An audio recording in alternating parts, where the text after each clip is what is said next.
Hello and a very warm welcome to the Great North Gardener. If you've ever dreamt of creating a beautiful, thriving garden right here in our unique northern climate, you've come to the right place. This channel is all about providing simple, practical help for starting and nurturing a garden you can be truly proud of, whether you have a sprawling backyard or just a few pots on a balcony. In this comprehensive guide, we're diving deep into the essentials for a successful May. We'll explore a wonderful variety of flowers and vegetables that are perfectly suited for our Zone 5 conditions.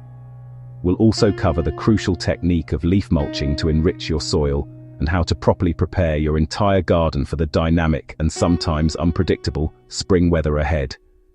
May is such an exciting month for us gardeners here in Zone 5 Canada. It's a time of incredible transformation and potential. The sun feels a bit warmer on our faces, doesn't it? The birds are singing their little hearts out, providing the most brilliant soundtrack to our work. You can almost feel the energy in the air as the whole world seems to be waking up from a long winter nap. This guide is here to help you tackle all the important jobs for May. We'll focus on preparing your soil, choosing the right flowers and veggies, mastering leaf mulching, and ensuring you're ready for whatever the spring weather throws at us. It's a busy time, but I promise you it's so rewarding. I'm Albert, and I'll be your friendly guide through it all. Think of me as a mate with simple, straightforward advice, here to help you get the best out of your garden without any fuss. So, go on, grab your gloves and a nice cup of tea, and let's plan our May garden adventure together. There's plenty to do, and I'm chuffed to have you along for the journey.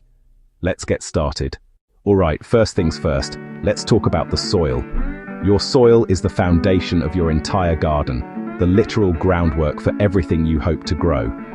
Think of it as a living ecosystem, a bustling underground city that provides your plants with water, air, and all the nutrients they need to thrive.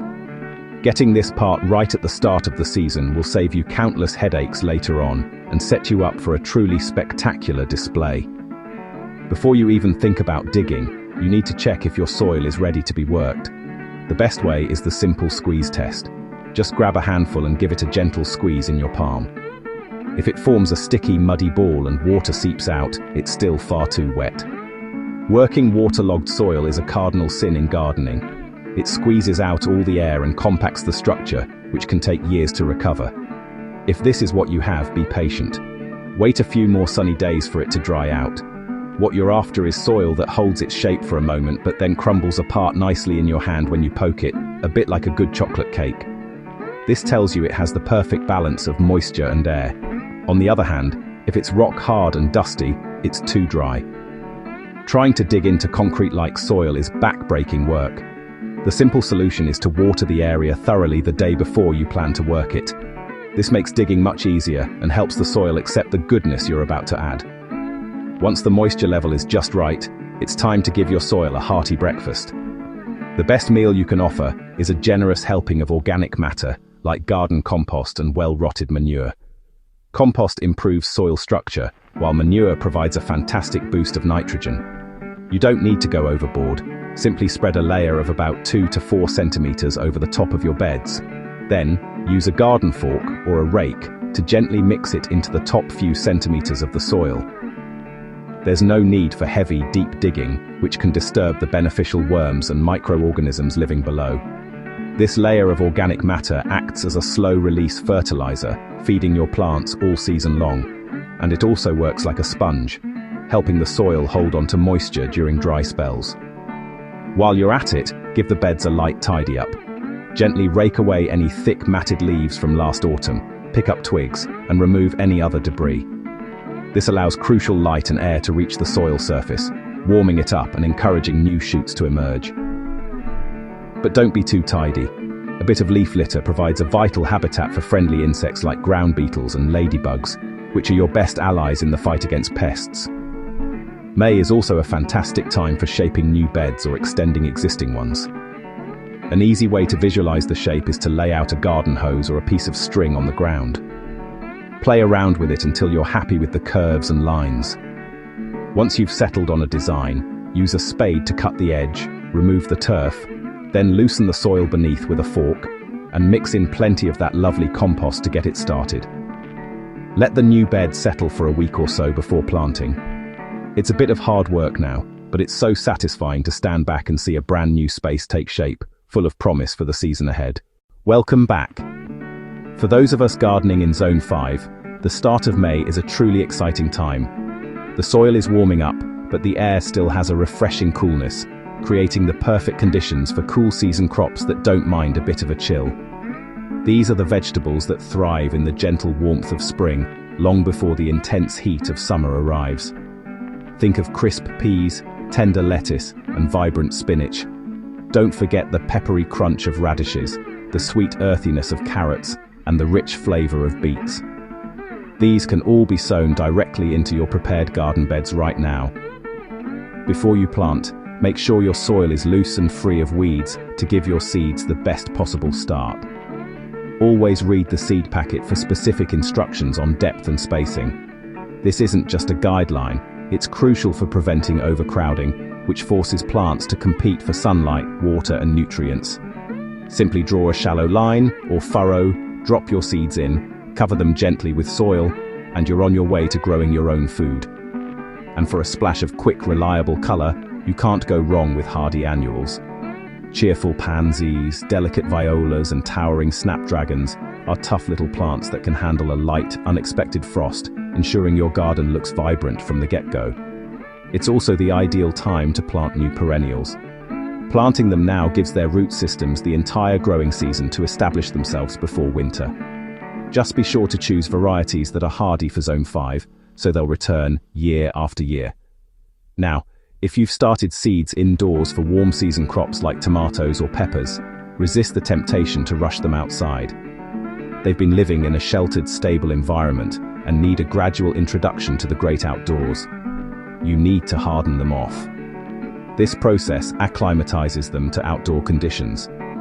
Start with just an hour or two in a sheltered, shady spot, away from harsh wind. Then, gradually increase their time outside each day over the course of a week to 10 days. This vital step toughens their stems against the wind, helps their leaves adjust to direct sun, and prepares them for cooler nights. Skipping this can lead to shock, stunting their growth or even killing them. It's a bit of effort that pays off with strong, healthy transplants. When they're ready, choose an overcast day or the late afternoon to transplant. This minimizes stress and reduces the chance of wilting from intense sun. Dig a hole that's a bit bigger than the pot and carefully tease the roots if they're tightly bound. Gently remove the plant, set it in the hole at the same depth it was in its pot, fill the soil back in, and press lightly to remove air pockets. Finally, give them a deep drink of water right at the base. This helps the roots settle in and make good contact with their new soil home. Now your little plant babies are ready to thrive. Take a moment to enjoy that. It's a truly lovely feeling, knowing you've given them the best possible start. Let's talk about giving your plants a little haircut. Pruning.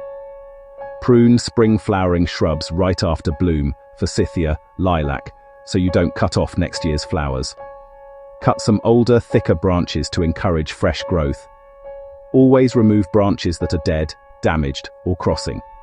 Deadhead. Snip spent flowers, so energy goes into more blooms, from bulbs now to annuals later. Use sharp, clean pruners. Wipe blades with a bit of rubbing alcohol to prevent spreading disease. Carefully remove old brown stems so tender new shoots get light and air. Take your time and enjoy the calm. Mulch with shredded autumn leaves, 5 to 7 centimeters. Keeps soil cool and moist, suppresses weeds and feeds the soil. Keep mulch off stems, make a donut, not a volcano, to avoid rot and keep things tidy. Weather swings in May. Check moisture by finger 5 centimeters down if dry water. Give deep soaks every few days, not daily sprinkles. Water in the morning to reduce disease. Compost is your base. Heavy feeders like many veg and annuals appreciate a balanced liquid fertilizer. Read and dilute correctly. Feed every 2 to 4 weeks in May and June. Think of it like a vitamin boost. Strong roots, lush leaves, better blooms. The simple essentials set you up for summer success. Give the lawn a rake to remove thatch and old leaves so air and water reach the roots. First mow with blades higher. Longer grass builds deeper, stronger roots for summer. Loosen bare spots, seed generously, rake lightly, and keep moist until tiny green shoots appear. Install supports early for climbers and tall flowers, peas, delphiniums, peonies, before roots get disturbed. Use soft ties or green twine and tie loosely to protect stems and survive windy days. Keep compost humming. Add greens like kitchen scraps and grass, browns like dry leaves and twigs. Alternate layers and turn every couple of weeks. Air plus balance equals rich, dark compost, garden gold for future beds. Every couple of days, inspect plants, tops, undersides and stems, looking for holes, spots, or tiny insects. Common culprits, aphids and slugs or snails with silvery trails. Early catch, easy fix. Knock aphids off with a firm water spray. If needed, a few drops of washing up liquid in water. For slugs, hand pick at dusk with a torch, or sink a yogurt pot and add beer as a trap. Zone 5 can frost right to month end. Tender plants like tomatoes, peppers, cucumbers are at risk. Watch the forecast. If frost is coming, cover plants with bed sheets, blankets or horticultural fleece before evening. Let covers reach the ground to trap warmth and use stakes or chairs to keep fabric off foliage. Uncover at sunrise, prevent overheating and give plants the light they need. A little effort saves seedlings. Pots dry faster than beds, especially on warm, windy days. Check them daily. If it's dry an inch or two down, water thoroughly until it runs from the drainage holes. Use quality potting mix, not garden soil. Mix in a bit of compost and add a thin bark mulch to save moisture. Plant parsley, chives and cilantro now. Grate near the kitchen door for easy snips. Wait for basil until soil warms and frost danger passes, often late May to early June here. For fast, cheerful blooms, sow pansies, violas, calendula and nasturtiums, easy fillers for empty spots. A whirlwind tour of May chores in Zone 5. Take it one step at a time and enjoy the process. Observe, learn, and try again. Keep a simple journal. Future you will thank you. By June, cool season veg are thriving, hardy flowers bloom, and tender plants are ready. Your prep pays off all summer. My name is Albert. I hope this gave you confidence to start your May chores.